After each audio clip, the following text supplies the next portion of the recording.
Howdy, friends, and welcome to the Deep Space Travel Break, a podcast that wrestles with its identities as both the biggest No Man's Sky podcast on YouTube and not technically being a No Man's Sky podcast. Now, we don't have a sponsor today since I keep turning them down. Sorry, Raid Shadow Legends, so please feel free to like the video if you enjoy it. Your like can make all the difference.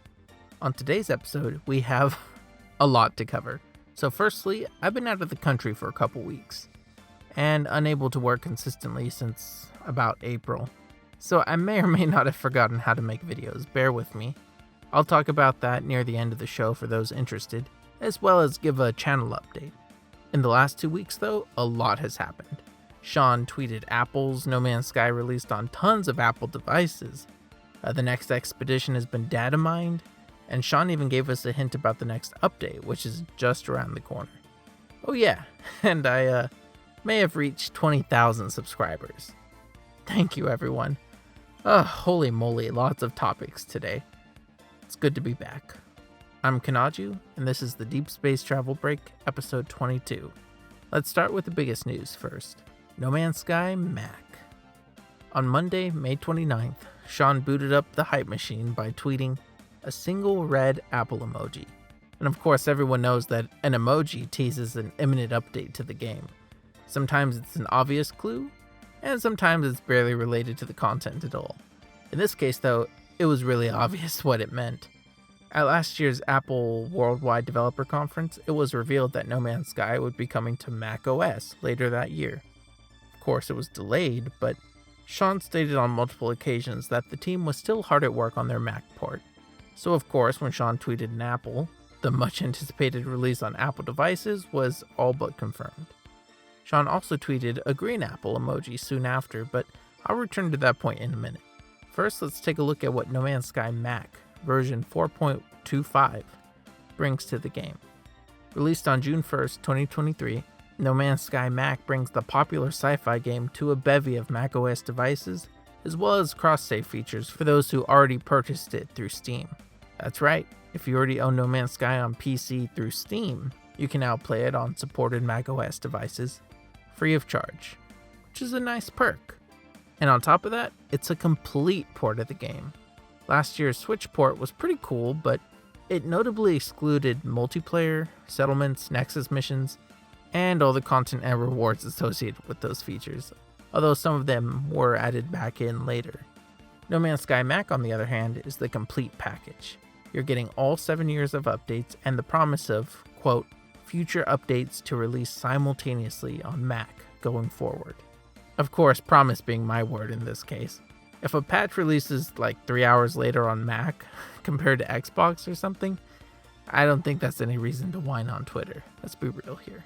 Besides just being a complete port, the Mac version of the game also seems like a solid one too. I'll leave a link to the quote-unquote patch notes below if you'd like to take a look, since I'm not too familiar with Mac specs, but at a glance, the game appears to be taking advantage of Apple's proprietary tech to run as well as possible. And this is just like anecdotal, but I've seen some people on Twitter saying that it runs surprisingly well even on Apple laptop, but I don't know myself, so if you've given it a try for yourself, let me know how it's running in the comments below. I'd appreciate that. Strangely though, 4.25 seems to be one of, if not the only, patch in No Man's Sky history not to feature a full bulleted list of patch notes. Even the quick fix patch 4.26 features a list. Now, I don't know if that carries any significance, or if it was simply a matter of convenience on Hello Games' part. So let's instead turn our focus back to Sean's emoji tweets, and what he said about the next update, likely arriving very soon.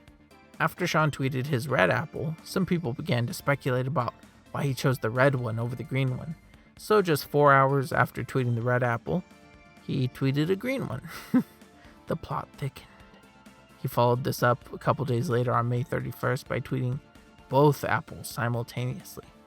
History in the making, right? A double emoji.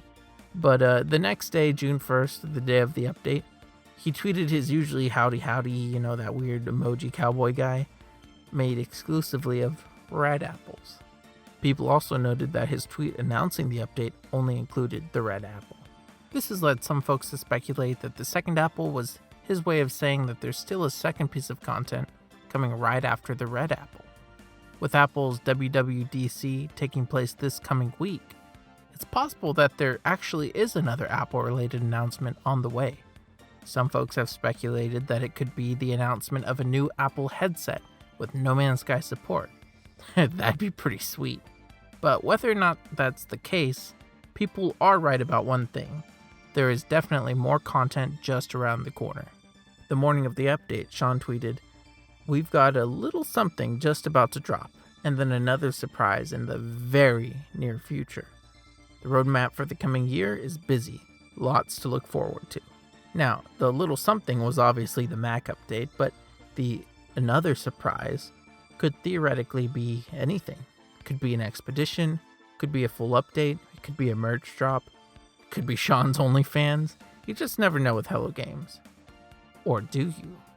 You see, version 4.25 was Datamined, and found within are the files for Expedition 10.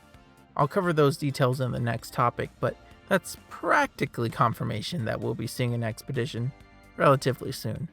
On top of that, Sean closed his post on the Mac port saying, quote, "Expect upcoming announcements about our next update soon," end quote. So that's pretty much confirmation of an actual content update coming soon. Usually Hello Games don't like to announce these things more than a week or two ahead of release, so I'm hoping we'll see it by mid-June, both the update and Expedition. What could those include, you might ask? And what about the Datamined files?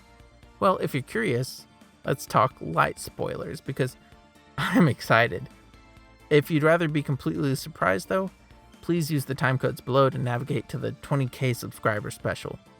Alright, everyone who's still here, you all ready? Let's talk about Expedition 10, Crucible.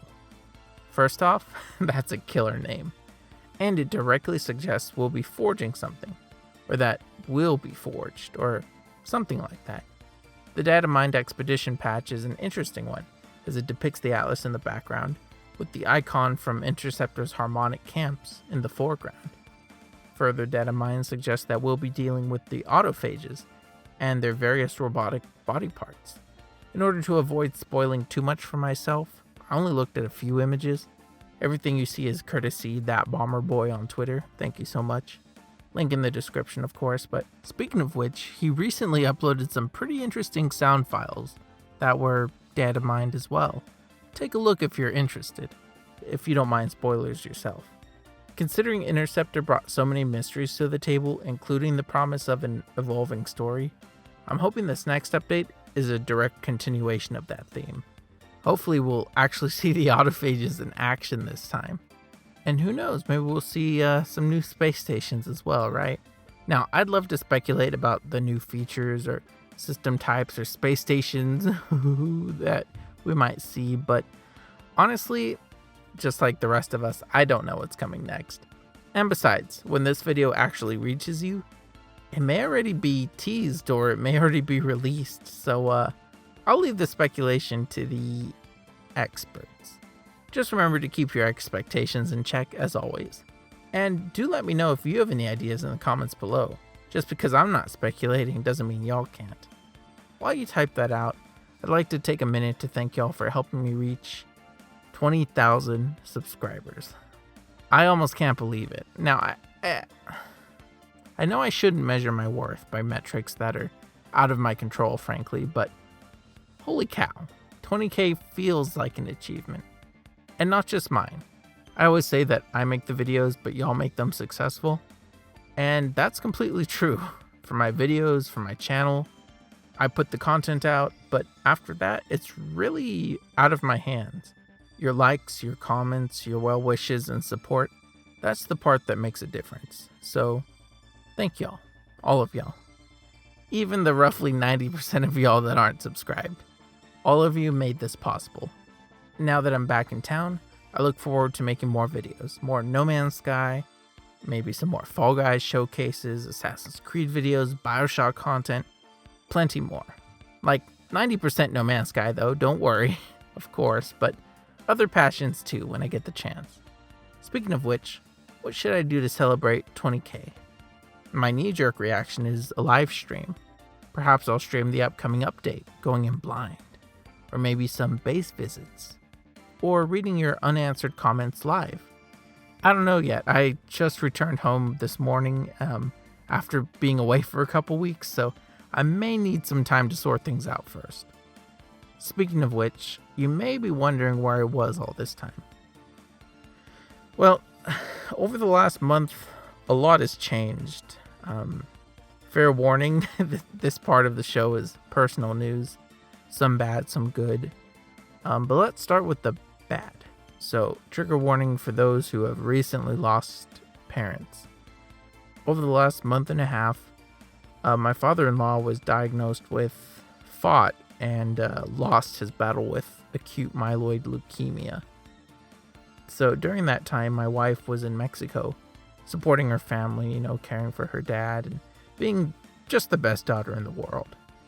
Meanwhile, I was at home, caring for a cat, watching her parents' dogs, nursing 3 stray kittens, which I'll come back to, and handling stateside affairs while she and her family were out of town.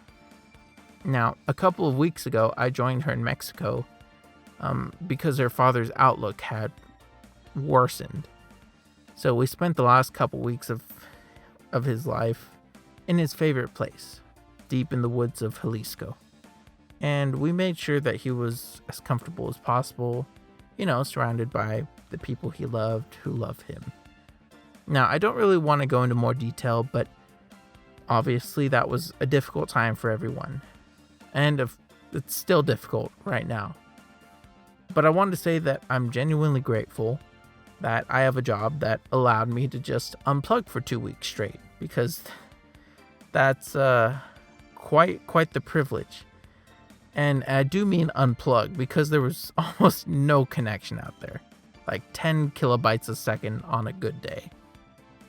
But somehow, despite that, my channel did surprisingly well in my absence, which means I'm not going to be completely broke on top of everything else that's happened. So that's thanks to y'all. So thank you for everything. On a happier note, we somehow adopted 3 new kittens. Long story short, we pulled 3 kittens out of a space between my parents' ceiling and the second floor of their house. We believe they fell in there through a tiny space between the walls while playing in the attic, and I don't think their mom could reach them. They were malnourished and really small for their age, so we took them in and nursed them, hoping to give them to the local shelter, but it took weeks to get an appointment, and then the appointment was weeks away, and then I had to fly to Mexico the week it was supposed to happen, so there are kitties now. Meet sea salt, pepper, and soy sauce. There are little condiments, and they're going to be bothering Debug probably for years to come.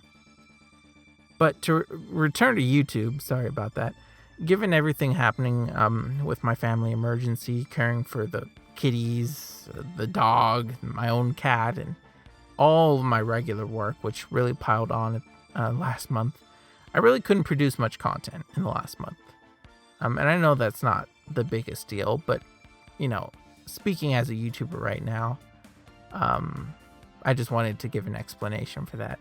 Funny enough, I actually published my last video from the airport toilet while my plane began boarding. It was like that much of a... yeah, too much info? Anyways, while I can't make any promises for the future, I do want to focus more on YouTube going forward. I've pretty much quit freelance graphic design at this time. I had to let my last retainer go when I left for Mexico. Don't worry though, I had prepared them prior to that, and I even arranged for another designer to help them in my absence. I didn't just leave them hanging, or I tried not to, but I think that chapter of my life is closing. Instead, I'll be focusing on YouTube, teaching a class in the fall at university, and working on my upcoming book, which I cannot wait to officially announce. It's being published by an academic press, and it's exciting. It's gonna be like one of my life's works, But anyways, I just wanted to say I'm back. I still need some time to process everything and get my life back together with my family and my wife's family. So expect content to actually pick up probably closer to July, I guess. I don't really know, but we'll see. And speaking of not knowing, I don't know how to end a video after all this rambling. So thanks for listening. Thanks for watching. Thanks for liking, subscribing, commenting, and doing everything that you do to support my efforts. I cannot wait to get back to producing content that I'm passionate about and sharing it with y'all. And I look forward to that. So here's to new beginnings. Stay safe out there. Hug your parents. And I'll see you in the next video. Bye.